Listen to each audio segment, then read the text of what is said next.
Assalamualaikum warahmatullahi wabarakatuh. Perkenalkan, nama saya Fitri Hidayati. Assalamualaikum warahmatullahi wabarakatuh. Perkenalkan, saya Puja Deasi Adelia dari Prodi Pendidikan Bahasa dan Sastra Indonesia. Dan saya Yuni Amalia. Hari ini kita akan membahas mengenai kurikulum yang tepat untuk pembelajaran yang ada di Indonesia. Yang sama-sama kita ketahui juga, kurikulum merupakan suatu perangkat pembelajaran dan program pembelajaran yang diberikan suatu lembaga pendidikan yang berisi tentang rancangan pembelajaran yang akan digunakan selama satu periode ke depan. Kurikulum sendiri mempunyai beberapa komponen yang tidak dapat dipisahkan.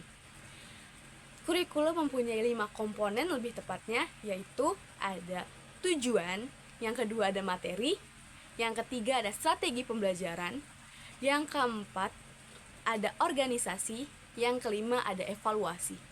Yang dimana kurikulum ini saling berkaitan satu sama lain dan tidak dapat dipisahkan. Jika salah satu komponennya ada yang hilang atau tidak dilaksanakan, maka kurikulum itu tidak akan berjalan dengan semestinya. Yang dimana penyusunan perangkat mata pelajaran ini disesuaikan dengan keadaan dan kemampuan jenjang pendidikan dari penyelenggara pendidikan serta dengan apa saja kebutuhan yang ada di lapangan. Lama waktu dalam satu kurikulum biasanya disesuaikan dengan maksud atau tujuan dari sistem pendidikan yang dimana kurikulum mengarahkan atau memberikan tujuan pada suatu pembelajaran secara menyeluruh. Tentu saja, kita sangat tidak asing dengan kurikulum itu, karena kita juga yang berdampak pada kurikulum itu, bukan? Di beberapa tahun terakhir ini, tentu saja kita merasakan beberapa kurikulum yang berubah-ubah, dan kita tidak asing dengan kurikulum itu. Contohnya yang pertama, ada kurikulum 2006, kurikulum 2013, dan yang terakhir kita rasakan adalah kurikulum Merdeka. Yang dimana dari kurikulum tersebut ini, kita pasti merasakan dong kelebihan dan kekurangan dari masing-masing kurikulum ini. Lalu, kira-kira kurikulum apakah yang cocok untuk pendidikan di Indonesia saat ini? Mari kita bahas. Oke, jadi kurikulum yang akan kita bahas pada hari ini yaitu mengenai kurikulum Cambridge atau kurikulum internasional. Kurikulum ini adalah kurikulum pendidikan yang memberikan siswa untuk keterampilan mereka yang butuhkan dalam bertahan hidup, untuk membantu mereka mencapai prestasi di sekolah, di universitas, maupun dalam pekerjaan. Program Cambridge ini menggabungkan penekanan dan penguasaan pada mata pelajaran secara mendalam dengan pengembangan keterampilan sains, pembelajaran mereka di masa depan yang mendorong siswa untuk berpikir kritis, penelitian independen, kolaborasi, serta menyajikan argumentasi dengan berbobot yang lebih tinggi. Kurikulum Cambridge ini juga mengembangkan pengetahuan, pemahaman, dan keterampilan siswa dalam materi pembelajaran, menerapkan pengetahuan siswa, dan menambahkan pemahaman pada situasi yang baru. Jadi mereka akan mudah untuk beradaptasi ketika dihadapkan dengan situasi yang baru.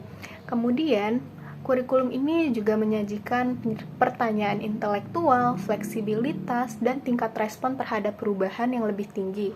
Serta pada kurikulum ini siswa diajarkan untuk bekerja dan berkomunikasi dalam berbahasa Inggris. Hasil dari pengaruh yang telah diberikan dalam berbahasa Inggris ini menghasilkan untuk kesadaran dalam berbudaya.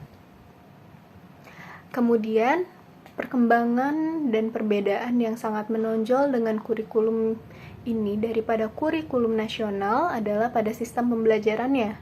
Kurikulum Cambridge ini merupakan kurikulum internasional lebih mengerucuti pada mata pembelajaran yang diminati oleh para peserta didik.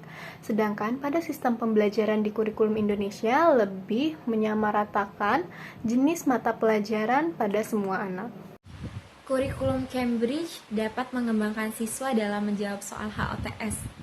Soal HOTS ini memiliki indikator-indikator yaitu ketersediaan stimulus, soal menguji keterampilan berpikir, soal menguji keterampilan berpikir kreatif, dan keragaman format tes. Yang dimana indikator pada kurikulum Cambridge ini lebih banyak sehingga siswa dapat lebih mudah mengerjakan soal HOTS dengan pengajaran menggunakan kurikulum Cambridge. Kelebihan kurikulum Cambridge yaitu ada yang pertama belajar bahasa asing, terutama Inggris sampai fasih. Yang kedua, peluang mengembangkan karir lebih baik karena diakui secara internasional. Selanjutnya terdapat berbagai macam kegiatan ekstrakurikuler. Dan selanjutnya bisa memberi kesempatan mengambil kewarganegaraan negara asing. Dan yang terakhir, ada sistem penilaian yang lebih baik dari kurikulum nasional. Selanjutnya ada kekurangan kurikulum internasional. Yang pertama, biaya sekolah lebih mahal. Yang kedua, syarat masuk lebih sulit. Dan yang ketiga, standar masuk perguruan tinggi. Dan yang terakhir, siswa mungkin tidak belajar bahasa lokal atau bahasa Indonesia. Jadi kesimpulan yang sudah kami jelaskan yaitu kurikulum Cambridge ini dapat dikatakan sebagai kurikulum yang diperlukan untuk pendidikan di Indonesia saat ini. Karena kurikulum Cambridge ini mengembangkan keterampilan berpikir tingkat tinggi, yaitu pemecahan masalah, berpikir kritis, penelitian independen, kolaborasi, dan menyajikan argumen. Dan dimanapun setiap kurikulum tentu memiliki kelebihan dan kekurangannya masing-masing. Jadi kita juga masih perlu untuk mempertimbangkan kurikulum apa yang tepat untuk pendidikan Indonesia yang akan datang.